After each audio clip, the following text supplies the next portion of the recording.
안녕하십니까. 부부한의사 산청김 김경태 원장입니다. 오늘은 구안화사, 안면마비 치료에 그 예후에서 제일 중요하다고 생각되는 제가 생각하는 그 청력 이상 그 유무, 그 판정 기준에 대해서 좀 설명을 드리도록 하겠습니다. 구안화사는 이렇게 날씨가 춥고 환절기 때 이렇게 몸의 면역력이 떨어지면서 오는 질환입니다. 우리가 이석증이 온다거나 대상포진이 온다거나 감기가 온다거나 이것들이 다 대부분의 면역력이 떨어지면서 바이러스가 침범되는 거죠. 구안화사의 원인은 사실 불명입니다. 대신 구안화사는 안면신경이 있는 그 7번 신경에 비염증성의 변화가 온다라는 현상을 본 겁니다. 그래서 그러면 왜 올까라고 했던 그 유발인자들을 보니까 면역력이 떨어지고 그 다음에 강한 스트레스를 받고 아니면 강한 추위에 노출되는 등 이런 형태로 있으면 오는구나 라고 우리가 그렇게 보고 있습니다. 단적으로 하나를 설명드리면 저는 그 상주 이야기를 합니다. 어떤 가족분의 어떤 분이 돌아가시고 그 충격도 있고 며칠 동안 밤을 새면서 잠을 잘 못 잔 상태에서 찬바닥에서 누워 잤더니 입이 돌아갔더라. 이게 지금 보면 면역력의 저하, 강한 스트레스, 추위의 노출 다 나오죠. 가장 대표적인 모양입니다. 그러면 구안화사의 증상을 볼까요? 우리가 아침에 잠을 자고 일어나서 세수를 하는데 눈에 비눗물이 들어가더라. 왜 이러지? 그 다음에 양치를 하고 물을 뿜는데 줄줄줄 새더라.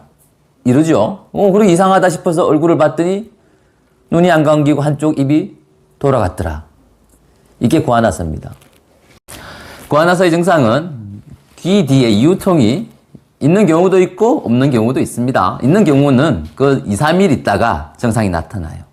그러면서 이마, 그 다음에 뺨 쪽, 이쪽들이 마비가 옵니다. 그렇게 증상들이 마비가 오고요. 그 다음에 신경학적 증상이라고 있습니다. 아주 중요한 부분입니다. 그게 미각이 떨어지는 것, 미각 소실이라고 해요. 그 다음에 교과서적으로는 청력 과민이라고 표현합니다. 근데 저는 청력 이상이라고 표현해요.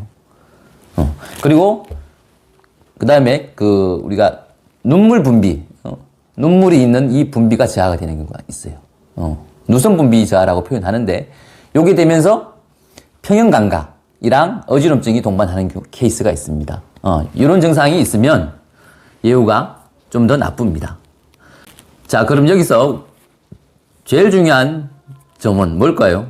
후유증 없이 나을 수 있는가? 후유증이 생길 것인가? 이 부분이죠. 그리고 안 좋은 케이스를 보겠습니다. 예후가 안 좋은 케이스는 나이가 많이 든 경우죠. 그러니까 그 다음에 하루아침에 얼굴에 획 돌아가는 경우, 딱 하루 만에 돌아가는 경우도 참 안 좋습니다. 그 다음에 아까 말했던 미각소실이라든지 청력 이상, 누선 분비 저하, 평형 감각의 이상, 그 다음에 어지럼증 이런 증상들이 없는 경우가 있는 경우들이 예후가 안 좋고 그 다음에 당뇨가 있으면 또 회복이 늦습니다. 그러면 예후가 안 좋은 경우 중에서도 치료를 하면 후유증이 없이 낫는 케이스가 있고 후유증이 조금 생기는 케이스가 있을 수 있겠죠. 제가 앞에서 말씀드린 것처럼 치료를 쭉 해보다 보니까 저 같은 경우에는 그 중심이 되는 점이 청력 이상이었습니다. 교과서에는 청력 과민이라고 되어 있어요. 그러니까 청력이 차가 지나가 빵 하며 크게 울리고 이렇게 표현하는데 실제 임상에서는 꼭 그러진 않았어요. 그쪽 청력에 대해서 약간 변화가 생기는 것들입니다. 누군가는 멍해지기도 하고요. 이명이 오기도 하고 정말 어떤 경우는 청력이 떨어지는 케이스도 있었습니다. 그러니까 확실하게 청력이 이상이 있는 케이스가 예후가 안 좋은 경우들이 많았습니다. 자, 구안화사가 있고 청력 과민이 아니면 청력 이상이 확실히 있다면 제가 권해드리는 방법은 치료할 수 있는 모든 방법을 강구하라 합니다. 여기서 치료할 수 있는 모든 방법은 이비인후과에서도 약을 받으시는 걸 권합니다. 이비인후과에서 주는 약들은 항바이러스 제제하고요. 그 다음에 스테로이드하고 고단위 비타민제랑 배아제를 대부분 처방합니다. 열심히 복용하시고요. 그 다음에 한의원에 와서도 침 치료도 열심히 하시고요. 그 다음에 한약 치료도 열심히 하셔야 됩니다. 한약 치료는 저 같은 경우에는 그렇습니다. 초기에 증상이 변화가 올 때, 초기에 증상이 어디서부터 오느냐 하면 이마에서부터 옵니다. 이마가 주름이 잡히고 뺨이 표정이 생기고 입이 좋아집니다. 그러면서 바깥에서부터 더 좋아집니다. 이렇게 안쪽으로 다 힘이 잡히거든요. 이 초기 증상이 올 때는 거기에 맞는 약이 있습니다. 그 약을 드시고요.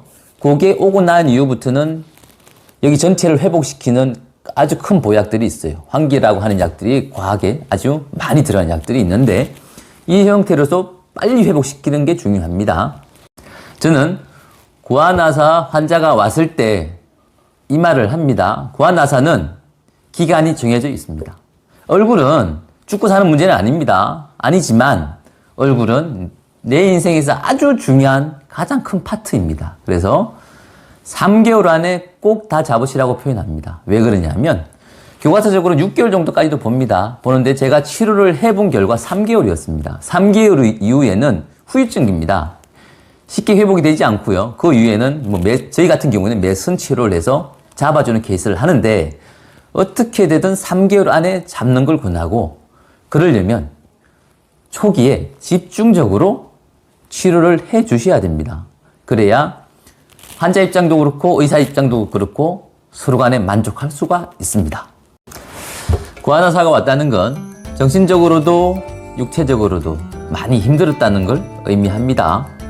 그래서 이 상태에서 얼굴까지 그렇게 나빠지면 더욱더 힘들겠죠. 열심히 치료하셔가지고 바른 얼굴로 돌아가시고요. 그렇게 해서 또다시 행복한 우리의 인생을 살아보자고요. 오늘은 여기까지고요. 열심히 치료하시고 행복하십시오. 부부한의사 산청김 김경태 원장이었습니다. 감사합니다.